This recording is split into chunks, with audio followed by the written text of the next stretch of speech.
So several people have been calling in and asking, why is my chimney so dirty? We have it cleaned every year. And I want to talk about chimney fires connected to this as well. So when you clean your chimney, theoretically, the abrasive action of a brush completely removes all the byproducts of combustion, leaving the walls either a stainless steel flue interior or a smooth salmon color baked clay flue tile. However, frequently we will find deposits along the inside walls of the flue. In this case, those deposits which cannot be removed with the abrasive action of a brush will result in possibly igniting. And that is what we call a chimney fire, when the inside walls of the flue actually ignite up and down the interior surface of the walls.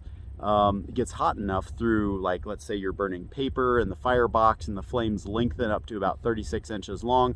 They'll reach up into the smoke chamber if it's an open style firebox, or they'll go around the baffle board if it's a freestanding wood stove or a wood burning insert, and they'll actually touch, heat up, and ignite that creosote on the inside walls of the flue. Very bad situation that burns about 2,000 degrees Fahrenheit. Just came from a customer's house yesterday.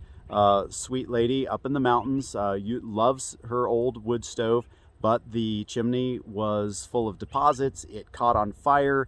In that case, she didn't have correct clearance to combustibles, and it ignited the nearby structure, thus causing a structure fire. So a chimney fire can lead, but not necessarily lead, to a chimney fire. It depends on the construction. That's why the annual inspection, the level 2 inspection, is important, because you want to know if your chimney can handle a chimney fire, or will it compromise the structure and result in a structure fire. So a plug for your annual chimney sweep there and level 2 camera inspections. Back to chimneys and creosote deposits, and why is it there?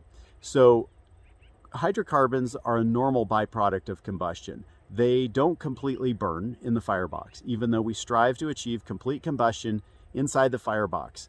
Time, temperature, and turbulence are the three things we want to maintain in a firebox.